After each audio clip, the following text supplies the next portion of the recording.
Assalamualaikum warahmatullahi wabarakatuh. Nama saya Khofifa DSP, Prodi Pendidikan Kimia, MPM 211300008. Di sini saya akan menjelaskan tentang hukum-hukum dasar kimia, yaitu dengan mata kuliah Kimia Dasar, dosen pengampu ilmu nuklir dan logistik PDI. Yang pertama yaitu latar belakang dari hukum-hukum dasar kimia. Ilmu kimia merupakan bagian ilmu pengetahuan alam yang mempelajari materi yang meliputi susunan, sifat, dan perubahan materi serta energi yang menyertai perubahan energi materi. Yang kedua tentang stoikiometri. Stoikiometri berasal dari bahasa Yunani yaitu stoiken yang berarti unsur dan mentran yang berarti mengukur. Dengan kata lain, stoikiometri adalah penghitungan kimia yang mengangkut hubungan kuantitatif zat yang terlibat dalam reaksi. Hukum-hukum kimia dasar tersebut adalah hukum kekekalan massa, perbandingan berganda, hukum perbandingan volume, hukum kesamaan gas, dan hukum Boyle. Hukum-hukum dasar kimia itu merupakan pijakan kita dalam mempelajari dan mengembangkan ilmu kimia selanjutnya. Hukum kekekalan massa atau dalam kurung Lavoisier adalah suatu hukum yang menyatakan massa dari suatu sistem tertutup akan konstan meskipun terjadi berbagai atau tetap dan konstan. Yang kedua, hukum perbandingan tetap atau Close.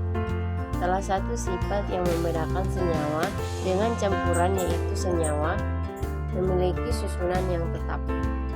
Hal ini diungkapkan oleh Joseph Losbrousse, seorang ahli kimia Prancis yang kini dikenal sebagai hukum perbandingan tetap atau hukum Close, yang berbunyi perbandingan massa unsur-unsur dalam senyawa adalah selalu tetap walaupun berasal dari daerah yang beradu dan dibentuk dengan cara yang berbeda. Yang ketiga adalah hukum perbandingan berganda atau Dalton. Dalton mendefinisikan atom sebagai unit terkecil dari suatu unsur yang dapat melakukan penggabungan kimia. Yang keempat, hukum perbandingan volume atau Gay-Lussac. Diawali oleh percobaan Joseph Priestley pada tahun 1781 yang menemukan gas hidrogen dan oksigen yang dapat membentuk uap air. Kemudian Henry Cavendish menemukan volume gas hidrogen dan oksigen yang bereaksi membentuk uap air memiliki perbandingan 2:1. Ternyata William McArdle berhasil menguraikan uap air menjadi gas hidrogen dan oksigen melalui proses elektrolisis.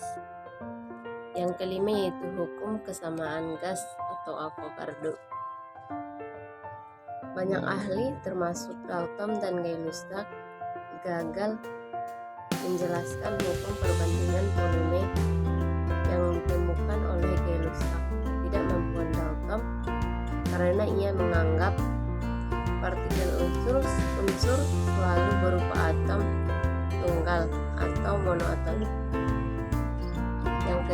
Yang keenam yaitu hukum Boyle, menemukan bahwa udara dapat dimanfaatkan dan dapat berkembang bila dipanaskan. Akhirnya ia menemukan yang kemudian terkenal berbunyi bila suhu tetap volume gas dalam ruangan tertutup berbanding terbalik dengan tekanan. Sekian yang dapat saya sampaikan. Salah dan salah saya mohon maaf.